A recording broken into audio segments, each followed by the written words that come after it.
levy. What is it? What is the difference? And that's a policy thing. We don't think ESCOM can answer that. So it is in that context where we say that this becomes a policy issue.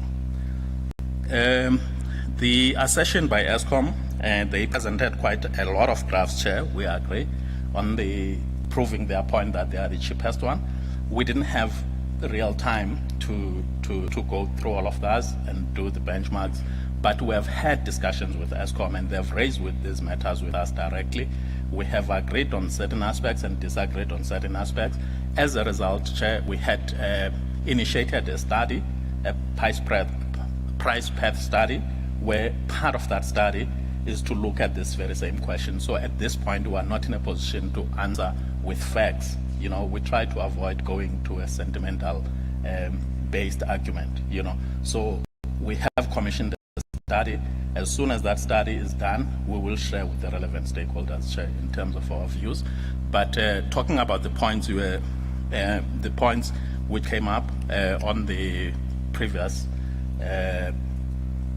hearings, yes, we were listening. We particularly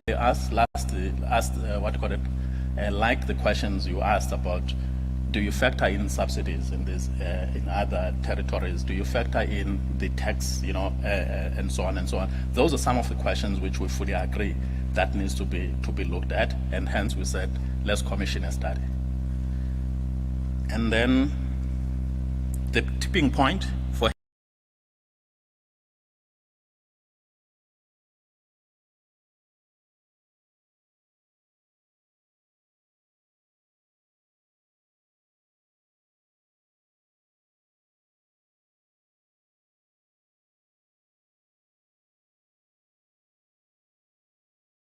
operate under to get that figure, because then some of our, but all we can say is that it depends from the sector to sector. As you know, other sectors, for them to continue to operate, they are reliant on NPAs already, so meaning which they already are at a tipping point. So there is a bit of a range. We don't.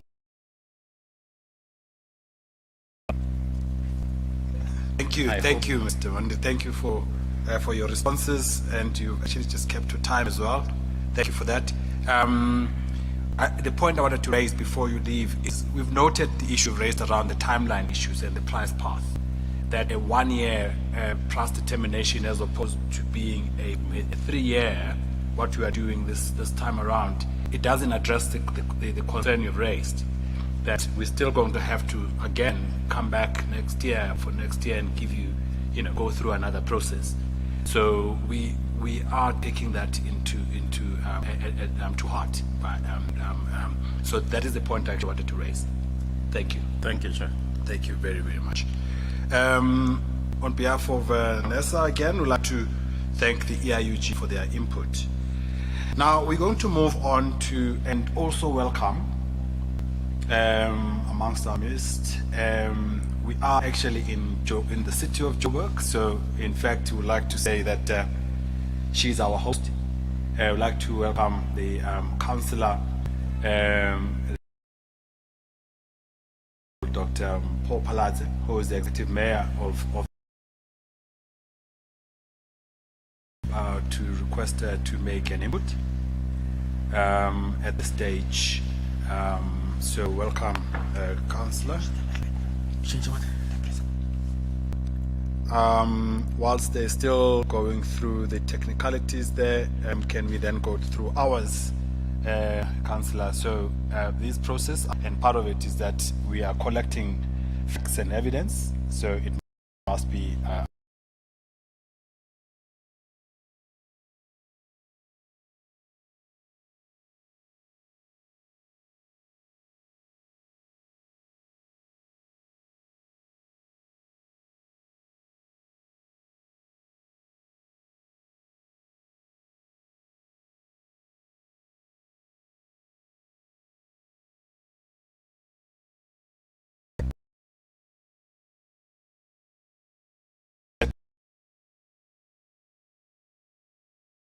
as we say,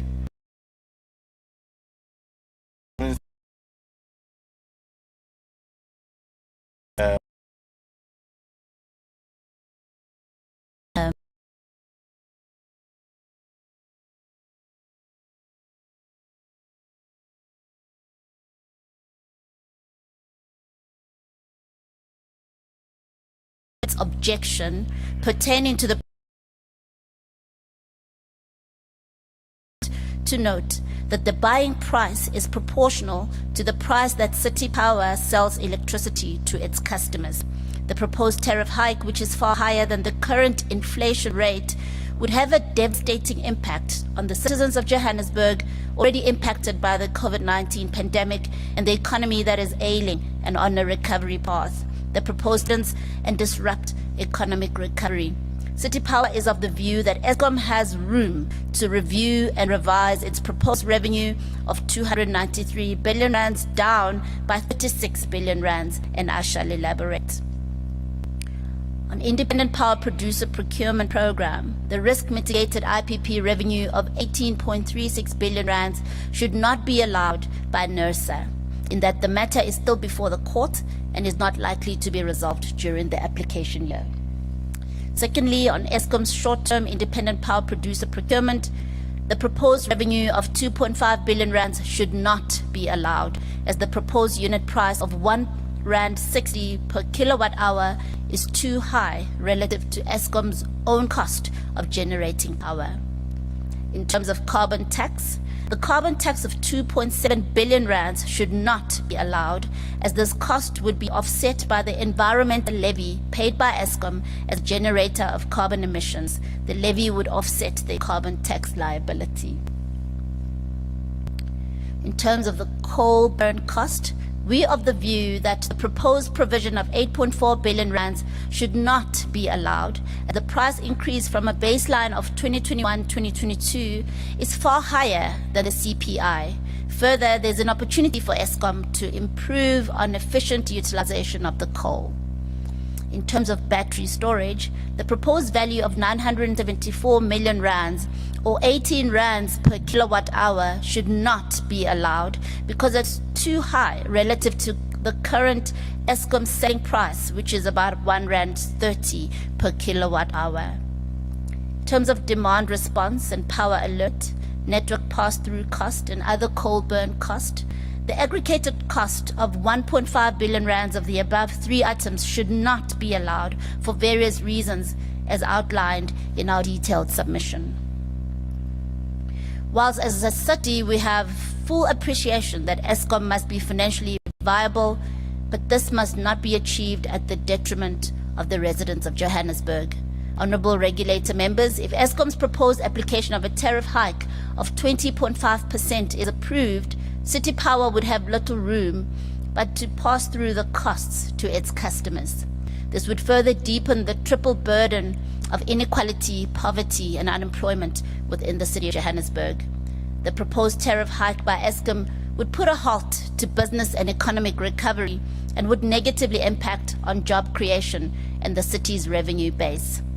Therefore, we request NERSA not to grant Eskom the proposed tariff hike of 20.5% for the financial year 2022-2023, and Eskom should rather be encouraged to introspect and seek alternative mechanisms to improve its efficiencies and reduce costs. Additional info is provided in the submission made by City Power, which is an entity. Frank Hinder to come forward.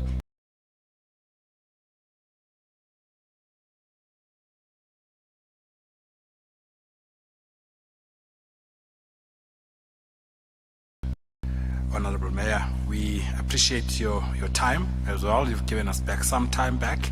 We really appreciate that. Thank you. And thank you for your input. And Mr. Hinder, you will be taking questions, so you know that, so I'm hoping you've got a pen. You know, I believe you are pretty familiar with the people on the call.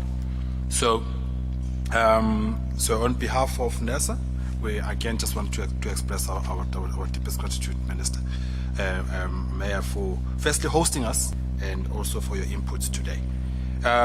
So can I then maybe allow the members of the panel to ask questions to the city, I guess, as the Mayor has indicated.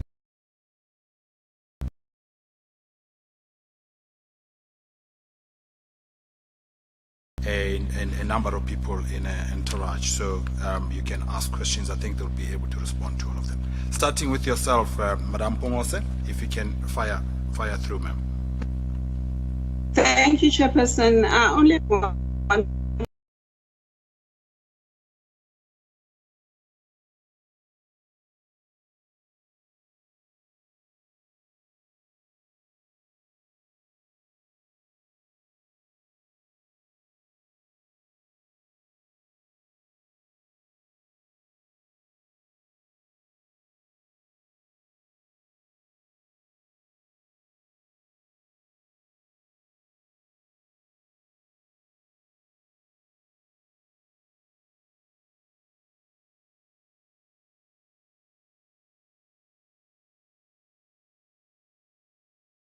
Justifiable, and it's the most prudent price that Eskom could come with. That is the question. Thank you.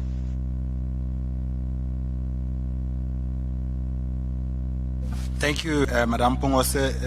The next question is going to come from Madam Maseti. Thank you, Chairperson. Chairperson, I have two questions. The first one relates to the rejection or the request that we reject the environmental levy that Eskom is asking NERSA to allow because it can, cover this from the carbon tax. I just want to understand how should Eskom recover the carbon tax in the first place if we should reject both the carbon tax as well as the environmental levy, if these costs are associated with the operation of the coal power plants for Eskom to be able to supply electricity to the South African public. How is Eskom expected to get the money to cover the environmental levy as well as the carbon tax, which are associated with its main activity of supplying electricity by operating the coal power plants? If I can add clarification. And the second question relates to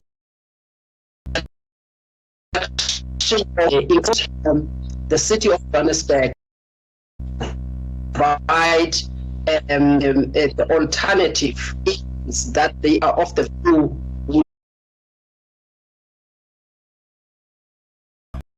Here, I'm not sure whether it's on our side.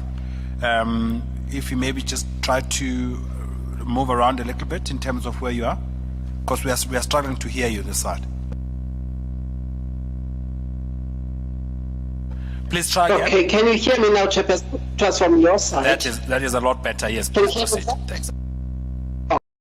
The Honourable Mayor that should not allow the environmental levy costs that Eskom has included application. My question is, if we don't allow this cost, how do we expect Eskom to fund such costs relating to environmental levy as well as carbon tax, as those costs are associated with the operation of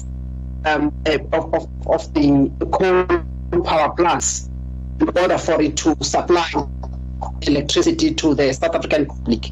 I would like to get an alternative that the city of Johannesburg can put forward as both cost for carbon tax and environmental levy are as a result of its coal power plant operations. Can we get an alternative, and how Eskom is expected to get the funds to cover those costs? The second question relates to the rejection of the proposed increase of 20.5%. I would like to understand what the city of Johannesburg is proposing as an alternative if we reject the 20.5%. The alternative in recognition of the cost that would be incurred when Eskom is expected in this coming financial year to generate electricity or produce electricity that is needed in the country. So it will incur cost. However, if the city of Johannesburg feels that the cost that it will incur would not result in the 20.5%, perhaps lower, and give us reasons why they believe that cost of 20.5% is not the appropriate cost.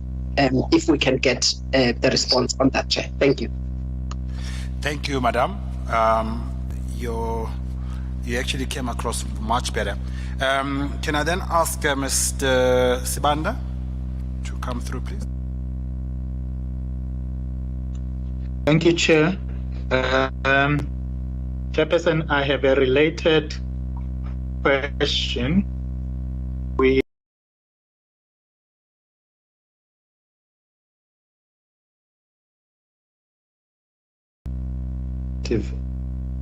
Mayor, the IPP costs and the carbon tax constitute the two biggest cost drivers. But that these are also beyond Eskom's control because they are policy driven. That being the case, can Eskom avoid these costs? One, but also does the regulator have discretion to disallow policy-driven costs, especially the carbon tax? If I can get a response from the city around that. And then secondly, regarding the coal ban costs, the suggestion is that they should also be disallowed because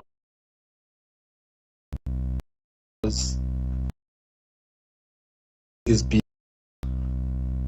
a rate of inflation. I just need the basis from the city to say, should, what is the basis for wanting to limit coal ban costs to the rate of inflation? Thank you, Chair. Thank you, Mr. Sibanda. Dr. Pala, of questions, or have a couple of questions. The first one being, and this is the challenge, and that's why we actually went to court, and the court instructed us to actually use the same methodology. Now, NERSA is guided by the methodology.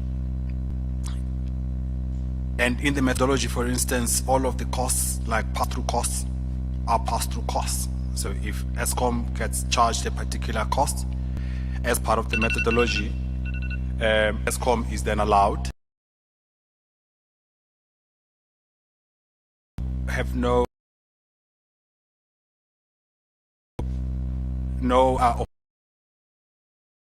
the cost, that if you do get the cost passed through by Eskom, you would also have to pass them through. So the question, I guess, that arises in all of that flow is, when NERSA is concerned,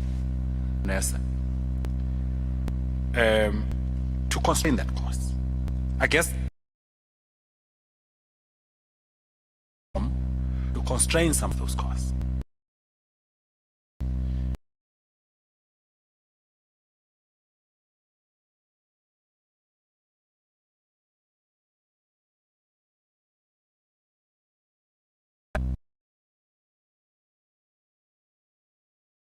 This is very specific. There is a figure here of 18.36 billion in terms of risk mitigation IPPs. Maybe this might be an unfair question to ask to you, Dr. Palazzi, but I guess maybe I would be able to actually answer it properly. Is that the question is, that figure is how to compare with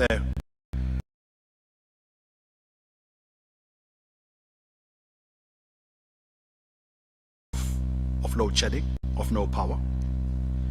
And secondly, how does it compare with the cost of running OCGTs?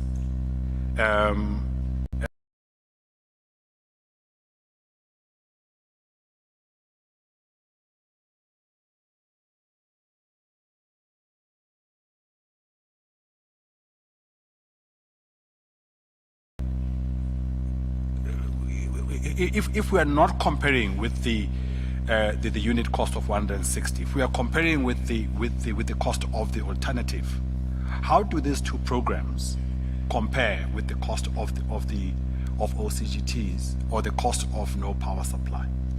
So those are my two questions, and I do acknowledge Dr. Paladzi that you said Mr. Hinda was going to answer the questions. So therefore, before he does, I'd like to swear you in, sir.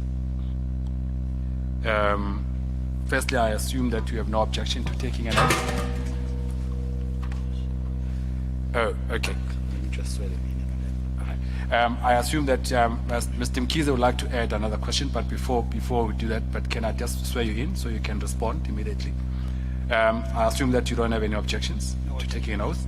In that particular case, can you then can you raise your right hand and affirm the following? Do you solemnly declare that the evidence, the information that you're going to give to this panel, truth? I do. For the record, please state your name, the organization, and your designation therein, please. I am Frank.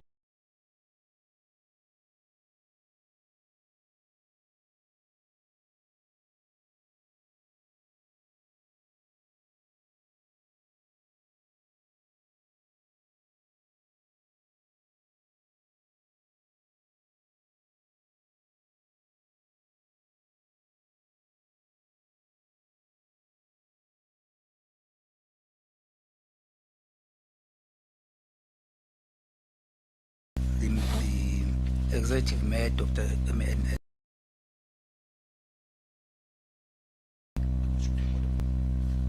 Can you hear me? Can they hear me there? All right. The thing is that when it comes to these platforms, we find that people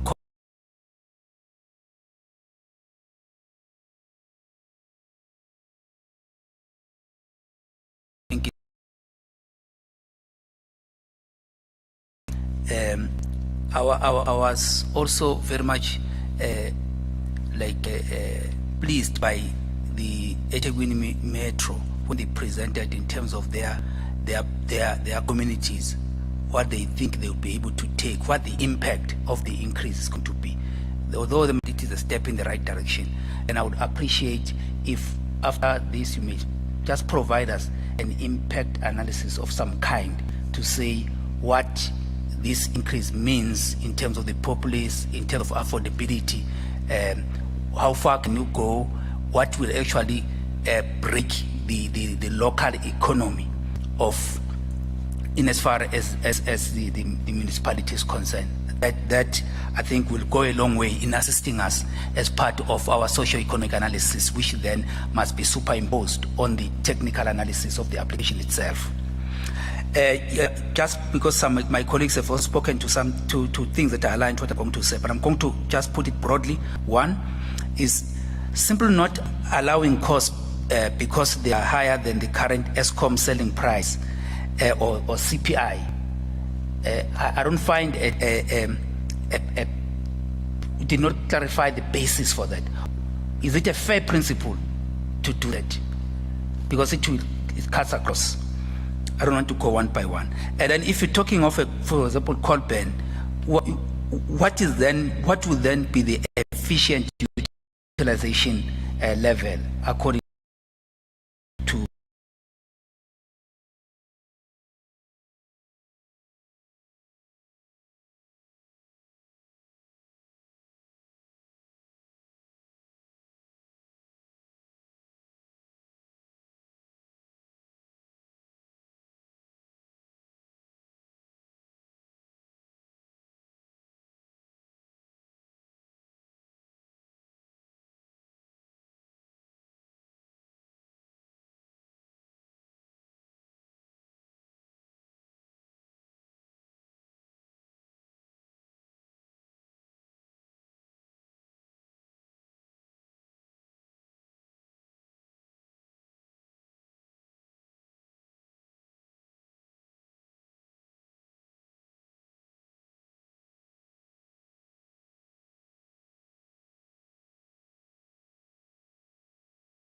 allow an environmental levy.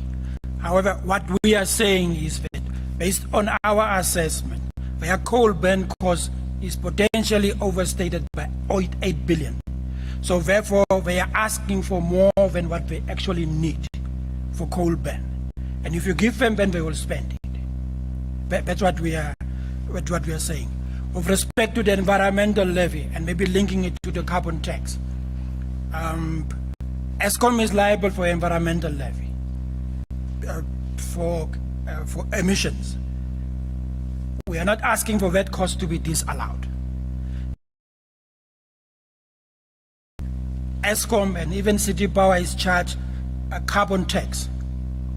Now, ESCOM has so far been paying zero carbon tax. For this year, they will be paying zero net carbon tax, meaning there's a carbon tax liability, but they are allowed to reduce that liability to zero, and therefore they pay, on the net effect is they pay carbon tax, but the net liability is zero so far. They are saying the net liability in the next year will be 2.7 billion. We then, because we also paid carbon tax, we then looked at their submission to understand how ESCOM comes to that calculation. Then they are giving two reasons. They say the allowances will change. Secondly, they will no longer be allowed to deduct the environmental levy from the carbon tax. Now, starting with the environmental levy, that is not true. That ESCOM will still be allowed. I mean, it's driven by the Carbon Tax Act. The Act hasn't changed. The Act says pay the levy, but deduct it from the carbon tax. That's what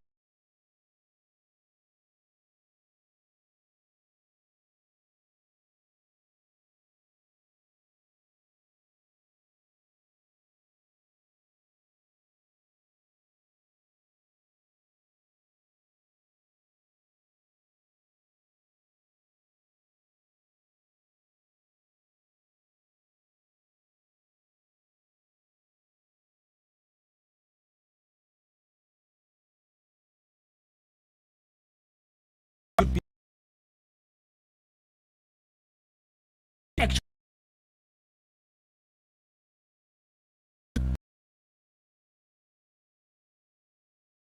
it is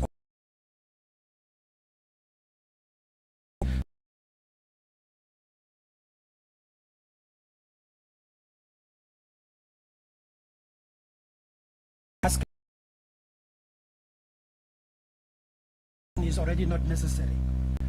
Secondly, they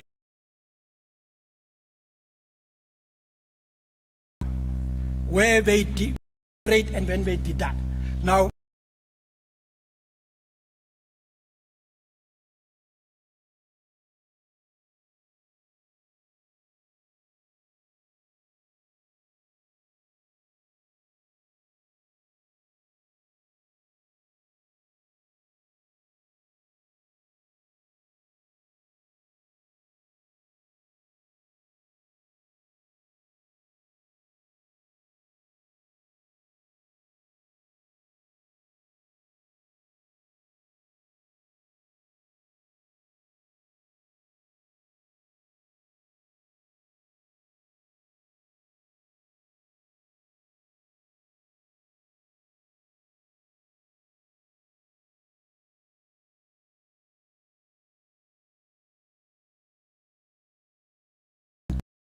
hours.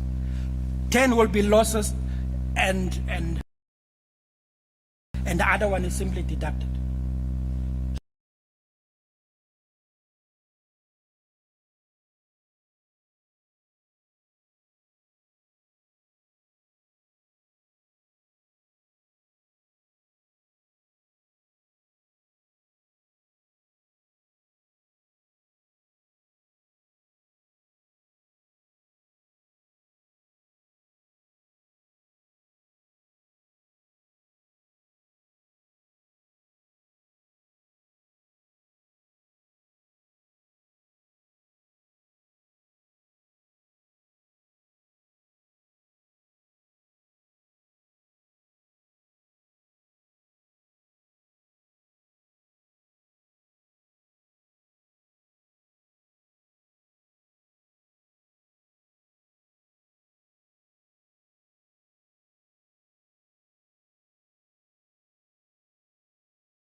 hours as per their plan. In their revised set, they were saying that coal plant is going to be, in the original application, as some says, coal plant will be available at 72% of the time, 0.7 availability. That's what they said.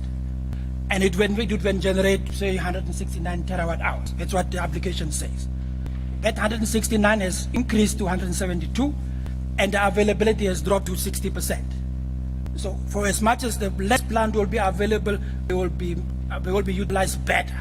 That's what they essentially are saying. We are saying that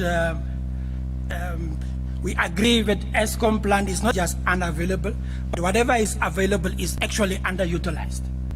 So the utilization factor can be improved in the coal plant. The one that is available, once it's not available, Duva is not available, we're not talking about Duva.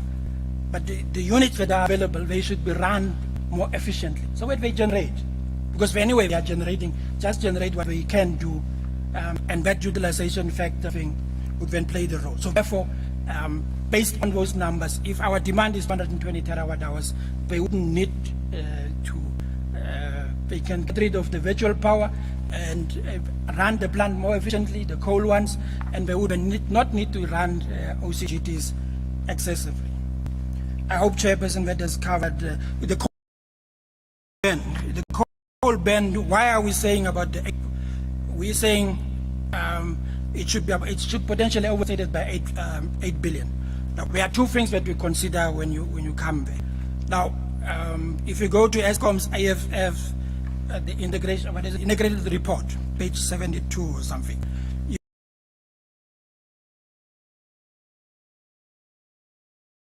kilograms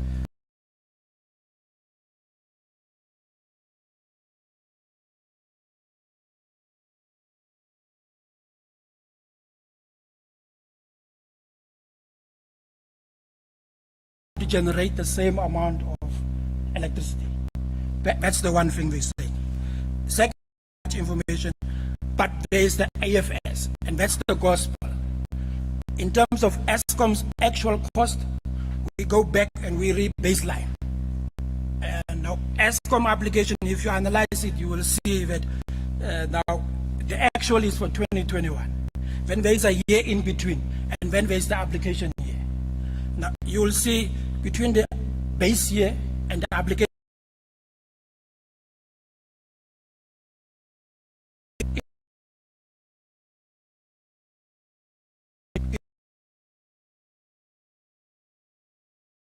what we did to come to the 8%, I mean to the number we came to, we went back to Eskom's rand per ton average actual. And then if you move it on inflation, you should then give us a price. I mean, was the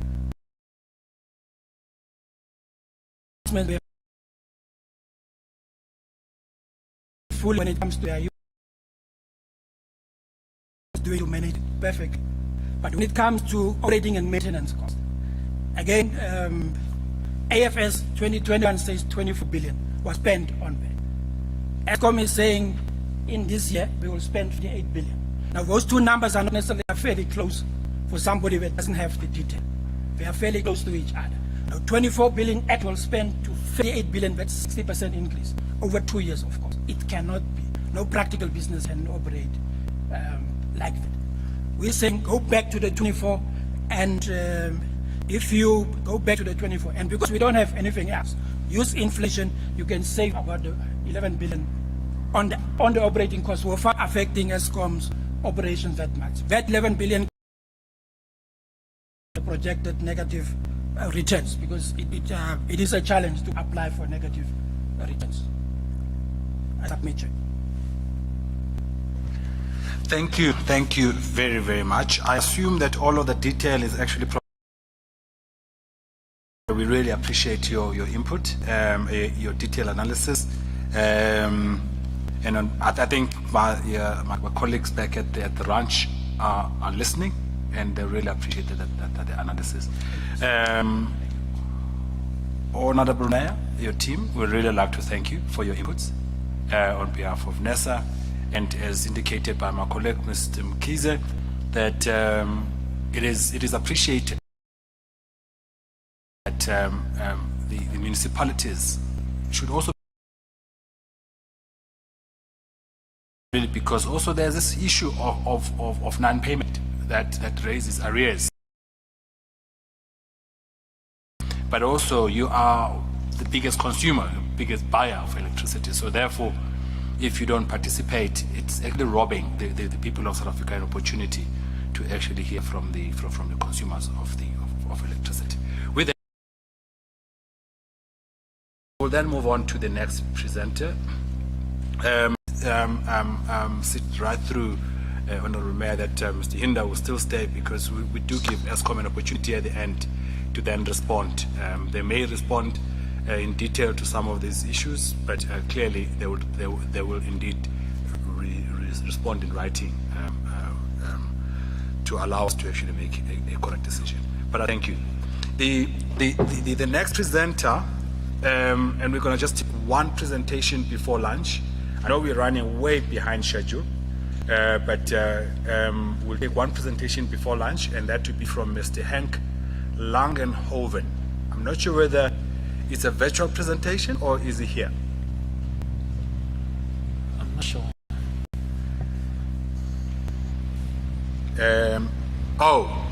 Sorry, now I can see you. Sorry, I'm more looking at the people here. I'd like to welcome you. I can see you now on Teams. Thank you, Mr. Langenhoven. Before we speak, can I then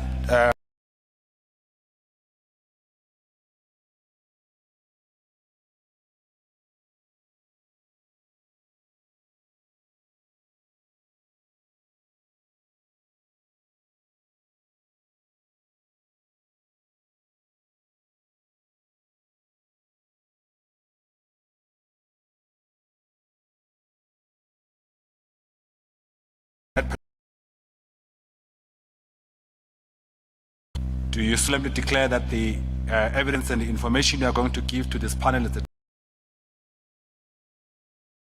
It is. Okay. For the record, please state your name, the entity you are representing, and your designation therein, please. I'm Henk Langenhoven. I'm the chief economist at the Minerals Council of South Africa. Mr. Langenhoven, as you know, you've got 15 minutes for your presentation, and your presentation starts now. We do have the, I think I saw your presentation. We do have your presentation, correct? Gerard? Yeah. Okay. If we can proceed, please. Thank you. I can't see it, so I'm going to assume that it's on the board. Chair, the second slide, and I'm from the mining sector. The Minerals Council, we represent 90% of mining companies. Can you put it on? Thank you. The second slide gives you an idea of what the very high level of what we're trying to convey, and we tried. Our approach was to broadly address the questions that Nursa, that you have asked. So it covers the uncertainties around tariffs, the uncertainties about the institutional framework, and then I must say I'm very glad, Mr. Fanel. Can I ask if you can hear me properly? We can hear you. Feedback. We can hear you, and it does seem to be a little bit of a break. But we can clearly hear you. But there's a problem with I'm not sure if other people are saying on Teams. It looks like it's too big, or is it just my slide? Okay. It's just my on my equipment. Yes. Please proceed. Thank you. What I was going to say is I'm very glad Mr. Vanele Mondi spoke before me, because where we as the Minerals Council went broad and from the macro down, his presentation actually took the micro implications and suggestions. So the last two bullet points there is really what he covered. So if we can have the next slide, please. I think the main theme that we want to convey is on the one hand, and it comes back to your question about a tipping point, is the causality between low growth and electricity demand, or the other way around, the electricity constraint and low growth. And the best way we can think of actually explaining this is with the research that the South African Reserve Bank did and published last year in October around the constraints in the South African economy. Now, two of those, the first bullet that you see there is the electricity supply constraint, and the last one is the inflation pressure from administered prices, are actually the two things that we're talking about here. And we firmly believe that the reason why the economy is not growing, and the Reserve Bank calculations about the potential growth for our economy is only 0.8 over the next 2 years, is a result of, amongst others, the constraint of electricity. We did some work when we talked to the Presidential Commission on Climate Change around the electricity intensive sectors in the South African economy, and it was a simple calculation. We looked at the average GDP generated for every 1 million produced, and then looked at those sectors. And to give you an idea, and the message here is how important energy is. Those intensive sectors, or less GDP generating sectors, employs 44% of the provide the jobs, 41% of GDP, 62% of the country's intermediary products. In other words, the products that one sector would provide to another sector to does it work and to be active in the economy. And it exports 70% of the country's exports. So the matter of electricity and its costs is of vital importance, and I use the analogy in a body, and without that it won't work. Can we have the next slide, please? And this is building on the theme of uncertainty around tariffs and the availability of electricity. The little table that you see there, we presented in 2018, 2019, and our fears about the Minerals Council, our worries about the actual increases that was in the shadows and not necessarily applied for because of the RCAs that were coming up. And in short, we at that stage already cautioned that it could be a 55% backlog that we were building, that we need to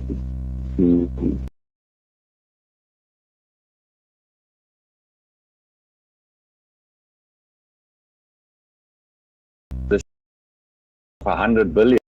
Certainty actually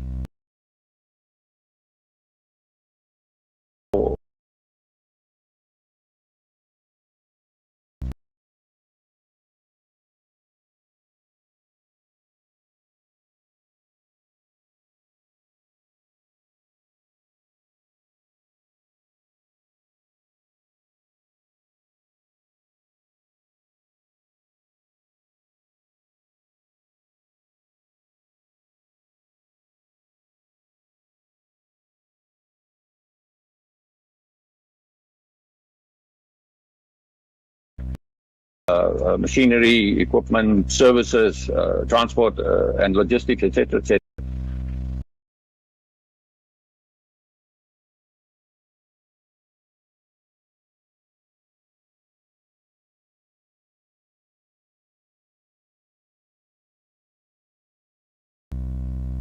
Our statement is that it will shift the cost structure of mining sector quite dramatically.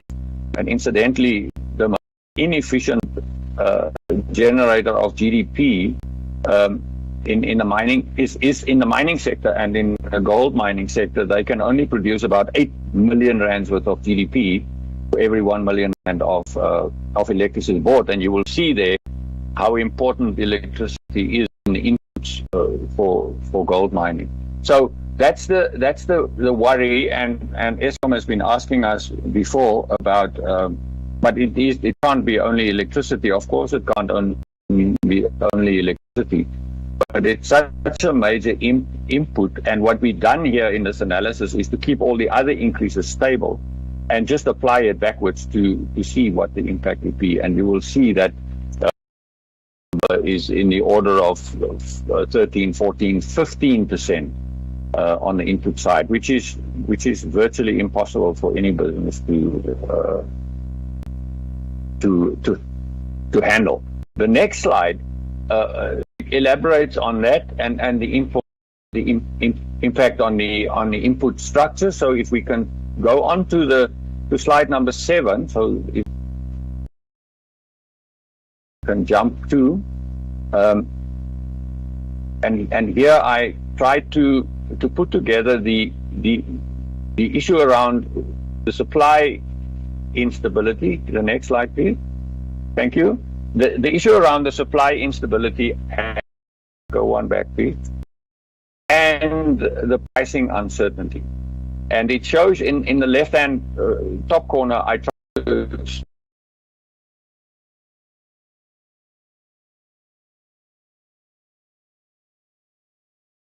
containing their operational cost. But as they're saying, the IP they can't control, and they can't control the policy implications of what happened. On the other hand, the IPPs are the only alternative way of obtaining electricity, but the implementation thereof is very slow, to the effect that we know that we have about 4,000 megawatts short currently in the economy. The self-generation, and I remember there was a question about this, and Mr. Karim answered that, and I totally agree with him, that it's going to take time before the 100 megawatts allowance will have an impact. But just to give you an idea of the projects and the difference between 1 year previously and last year, when we did a study 2 years ago, in other words, in December 2020, the mining members told us that they have about 1.9 gigawatts of projects on their books that they would like to implement. We did the same study again last year, and the number is now 3.9 gigawatts. But it's still going to take some time for that to be implemented. The graph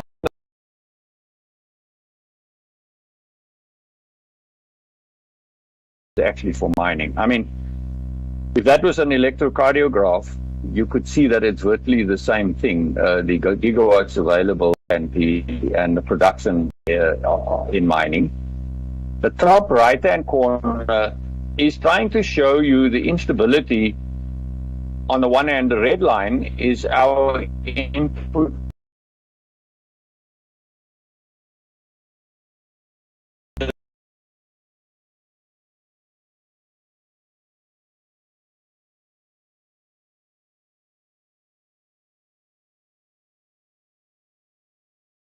and the blue line is actually the composite index of commodity prices. The commodity prices for gold, for platinum, the platinum group metals, for coal and for iron ore, which are the four most important components of South Africa's exports and commodity price, the combination of the commodity prices. So we not only bars that you see there is where commodity prices and how they are out of sync with costs. But the intention of showing you this is to show that we don't only have to handle the price and cost pressures, but we also have to handle those violent, I want to call it, fluctuations in commodity prices, and it has been quite a tough period, although it looks as if we have been doing not too badly, but it's mainly a price story, a windfall story. And you look at production numbers, and incidentally the latest came out last week, then you will see that production is actually more than 1% growth path relative to 2021, and actually a little bit lower than it was in 2019. It will be a better comparison before all the constraints. So that is the situation that we find ourselves in. So the theme again is uncertainty about pricing and supply, and I tried to show you that in the graphics.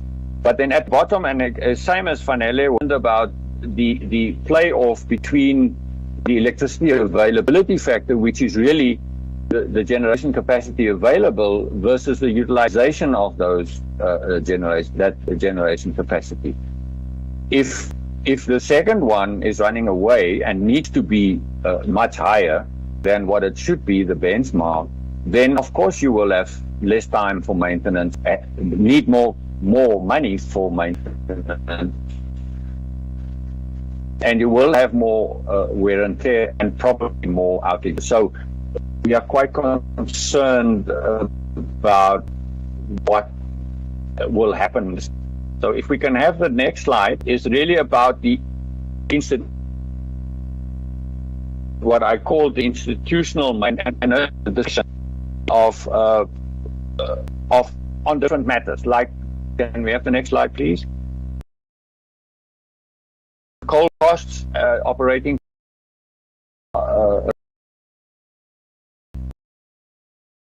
and with corruption. Now, you can go one back, but that doesn't matter, it's fine. Then we are a little bit concerned that there is, it creates in our minds uncertainty, and what we suggest around it is in our submission about what the framework is and how it's understood, and how the role of NERSA is understood in this whole situation. About and I totally agree with Fanele again and the EIOG that it is very difficult to say, but how should it be? How should the tariff path be? I think the most important thing is it should be smooth, and I think the situation that we landed in now, that there are all these RCAs to be liquidated on top of the high double-digit increase in tariffs, is probably the worst situation that we could be in. And what you see there, I'm not going to go into detail, is really also some suggestions on how we would probably able to target electricity tariffs into the future. And to a large degree, the analogy of inflation targeting, which gives you a band of cost increases that you have to try and achieve, and then try and stick to that and make the adjustments that are needed. And I must say, there are private sector companies that spend the same amount of money and overspend the same amounts of money, like Eskom did, and still had to adjust to that and their debt, as well as their market that they were catering for. So that's the only thing that we say here. It's really trying to think a little bit out the. So I really try to take up some time. So it is even a higher level presentation than what we did in our submission to you. But thank you. That's basically all I tried to say. Thank you very much. You're almost right on time. Just half a minute out. But that's great presentation. Thank you, Mr. Langenhoven. I'm going to then allow the colleagues time to ask questions to you, pose questions to you. Because I forgot, Mr. Mkhize, the last time, I'm going to start.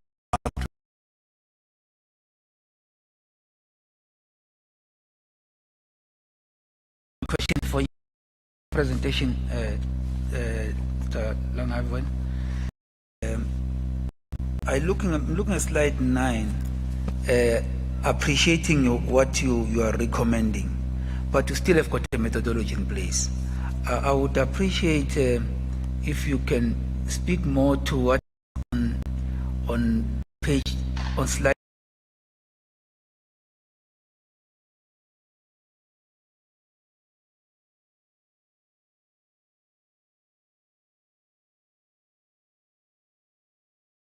to those elements.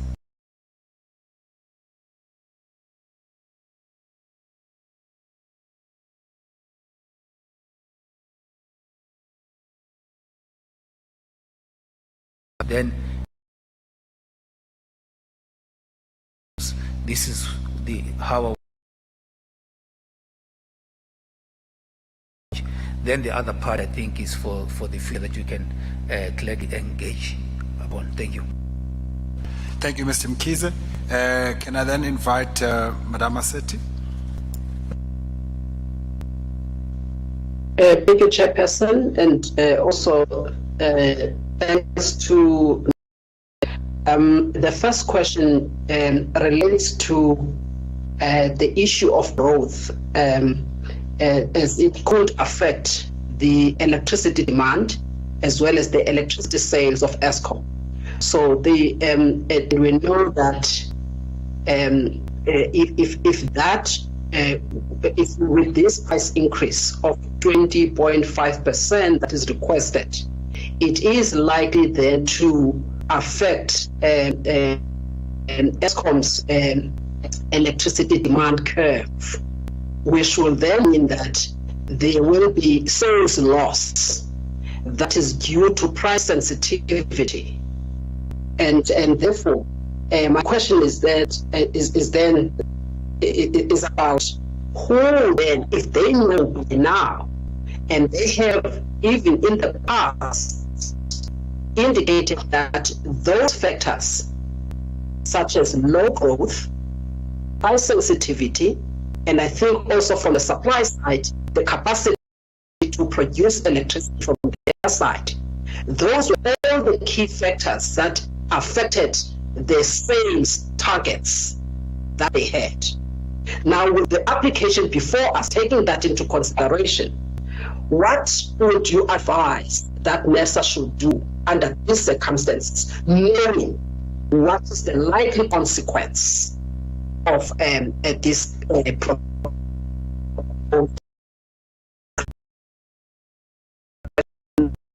scenario? That scenario is about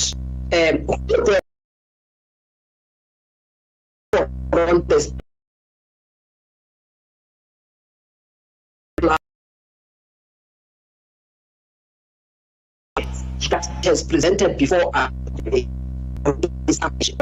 sales loss that is actually caused by the high prices. I think that one is the first one. And the second thing that I would like to find you of price sensitivity when it comes to the mining sector, particularly the gold mine, in terms of the elasticity, whether even with this price level, the price increase that is proposed, what is the likely reaction? Would the members or the industry continue consuming the same amount of electricity? That is, it will remain inelastic?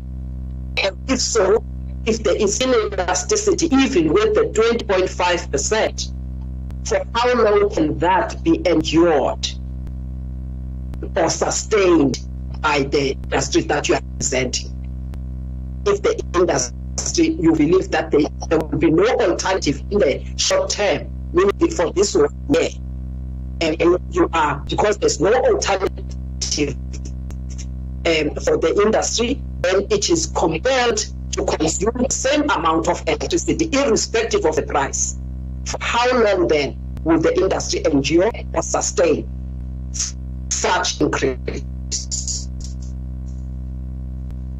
If you can, third thing, during the consultations, if there were any consultations between Eskom and the big industries or the big industrial customers, such as the industry you are representing today, if there were any consultations on this proposed price increase, what were the issues or concerns that you had put forward to Eskom, and how were those concerns going to be addressed by Eskom regarding the affordability and the impact such price would have on the industry?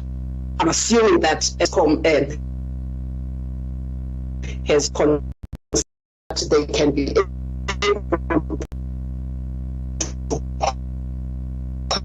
before the regulator and indicate on the that we would like to know about.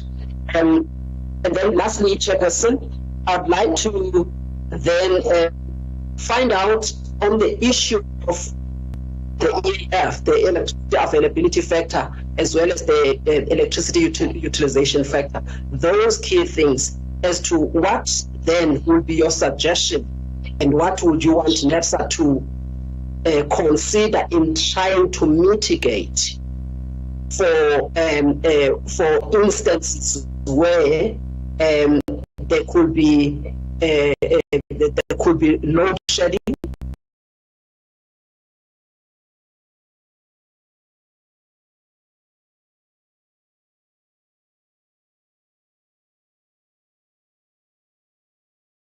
To try and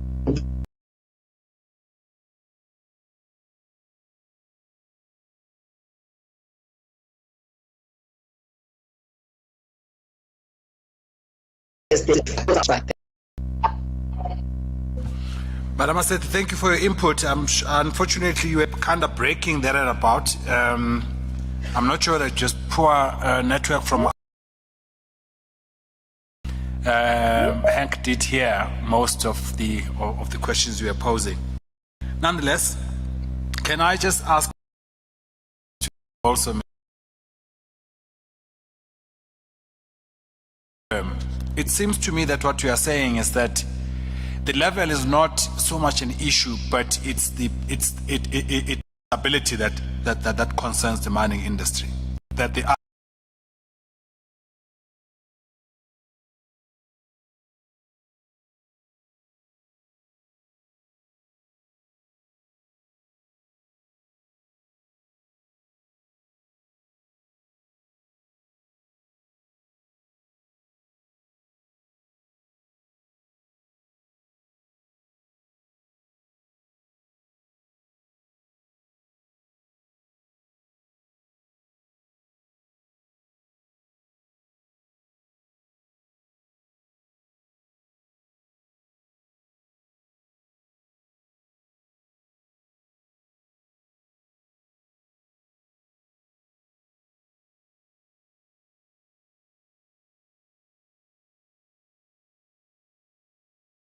discretion does actually NERSA have, say for instance on the RAP, the regulated asset base, because that is very clearly indicated what is to be considered, including work QIP or the capital work in progress and all of those things. The methodology is very specific about what and how it needs to be included there. So what kind of discretion do you think NERSA actually, in terms of your slide 8, realistically, what discretion does NERSA have? And secondly, based on that discretion, have you maybe estimated for us that if we applied our discretion, how much of the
that you said ESCOM actually has got good control of its costs, but it's the cost outside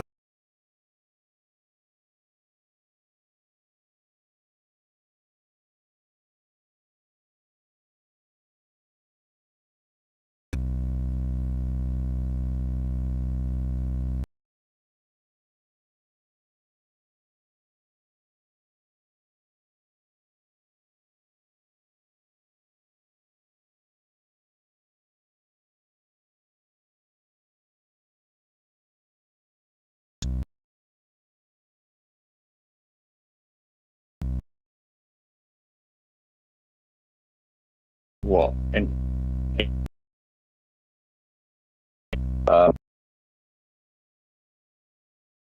if I read the analysis and the way I understand what the thing does, it seems as if we are in a spiral in the economy that is constrained, and that it's then reciprocal. So it's I've been thinking about, and I don't know how many of you are remember that this is the President's Economic Advisory Services.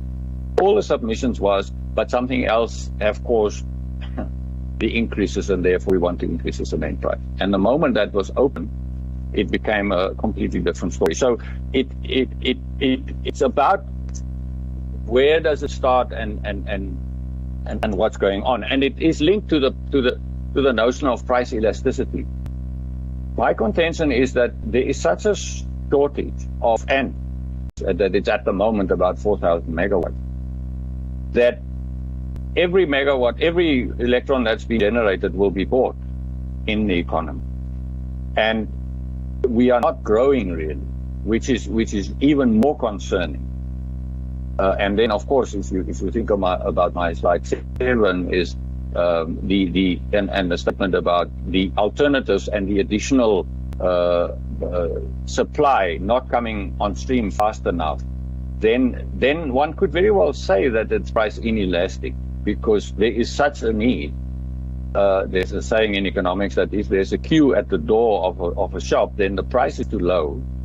But if there's a queue at the door, the demand is also very high, and therefore the elasticity and I mean, we've often discussed this with the Eskom colleagues, but we are buying the electricity. The fact of the matter is we need the energy to actually keep going. Now, I tried to make notes of the second question.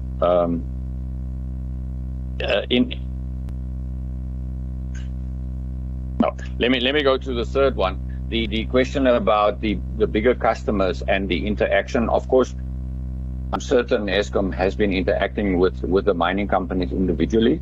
We were never part of that. We never part of the commercial relationships of our members, but we are in constant contact from the CEO with all the other senior colleagues at Eskom.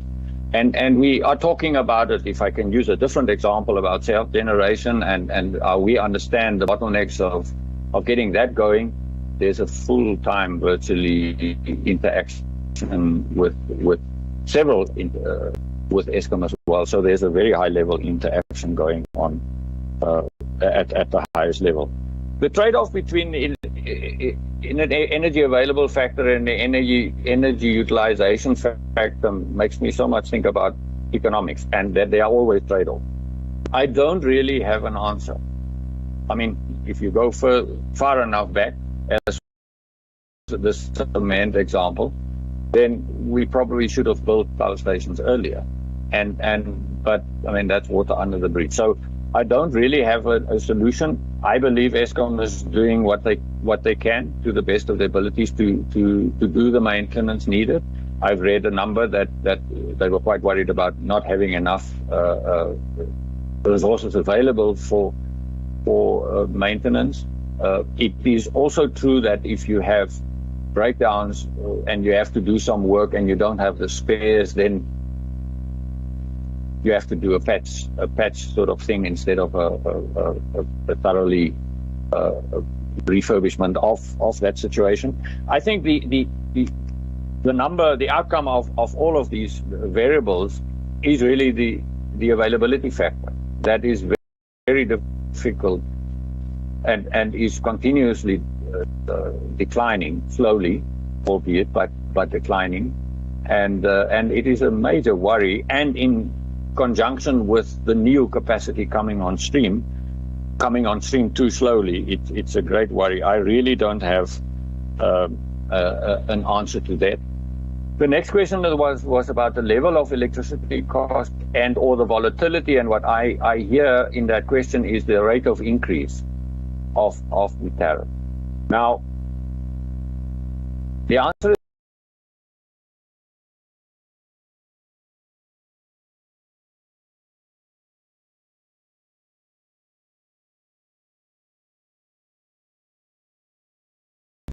and what we are exposed to. I think the important thing to realize is that, and I used this example again earlier in some of my presentations, you can imagine that a retailer like Pick n Pay has to sell, because of the market, their milk one day at R1 and the next day at 60 cents. That's virtually impossible situation that the mining sector is in. Now, to come back to the level and the increase of tariffs, the problem is that, and in many of, and a large proportion of the intermediary cost, in other words, the non-labor cost of mining, it is linked to administrative price. Either transport and logistics cost, electricity, fuel cost, etc., etc. So a lot of it we have no control over, and it's like a staircase.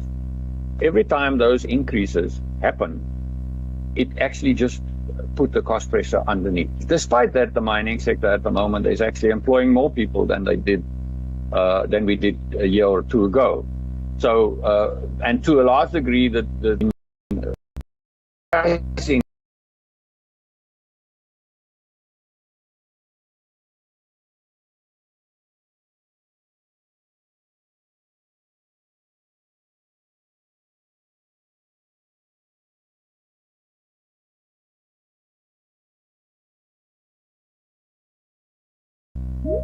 yeah. If it's true, that I think the disruptive problem and the uncertainty